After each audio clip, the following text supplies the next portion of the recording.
Bonjour, bienvenue dans les coulisses du quartier des affaires. Aujourd'hui, c'est une vidéo spéciale puisque je suis en compagnie de Madame Marie-France Boyer. Bonjour. Bonjour. Vous êtes directrice générale de la Caisse des Jardins des Patriotes et vous êtes un partenaire financier du quartier des affaires et anciennement rue principale à Contrecœur depuis longtemps. Merci.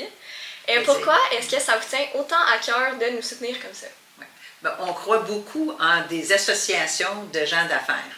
Et je pense que, justement, le quartier des affaires participe au développement économique de la ville de Contrecœur et également, c'est toute la dynamique qui peut exister dans un maillage des entrepreneurs, une activité plus économique. Fait que pour moi, je crois beaucoup en le quartier des affaires, qui est très innovateur, oui, comme on peut le voir aujourd'hui avec les vidéos. Alors, pour nous, ça nous interpelle beaucoup. Et la Caisse, elle est impliquée beaucoup dans le milieu. Est-ce que vous pouvez nous parler plus de son implication en général? Oui. Bien, encourager les organismes pour Desjardins, c'est une priorité. Oui. Pour nous, l'implication dans le milieu est très importante. On a 15 administrateurs, on a 180 employés qui accompagnent nos membres avec 71 000 membres. Donc, on a beaucoup d'accompagnement à faire. Et pour nous, cette implication-là, elle est importante parce que les gens nous font confiance, mais en même temps, ça nous permet de partir des projets de communauté. Si on se donne juste une idée, en 2022, la Caisse des Jardins des Patriotes a remis 6,1 millions dans la communauté, dont 570 000 en dons et commandites. Alors, et 5,5 millions en ristourne.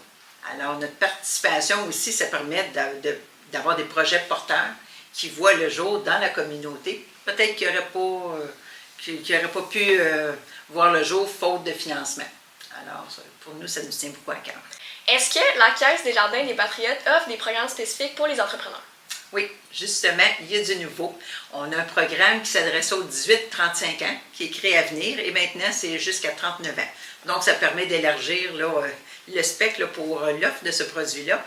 Et ça permet d'aider les entrepreneurs à partir en affaires qui, des fois, ont de la difficulté à obtenir du financement traditionnel.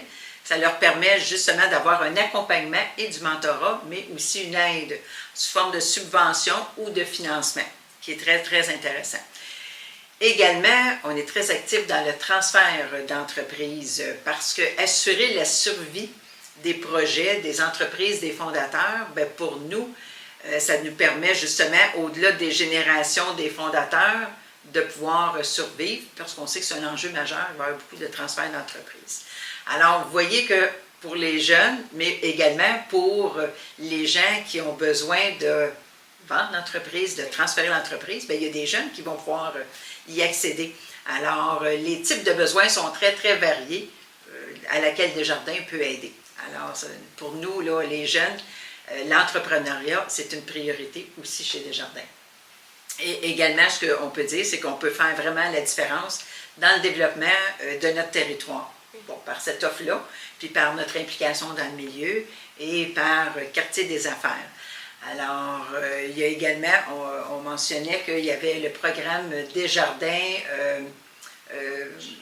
Jeunes au travail, merci, qui existe, qui est super intéressant, qui parle justement pour les entrepreneurs qui sont à la recherche de jeunes étudiants. Des fois, pour un programme durant l'été, ça peut être une forme aussi d'aide pour aider nos entrepreneurs. Alors, merci beaucoup. Merci.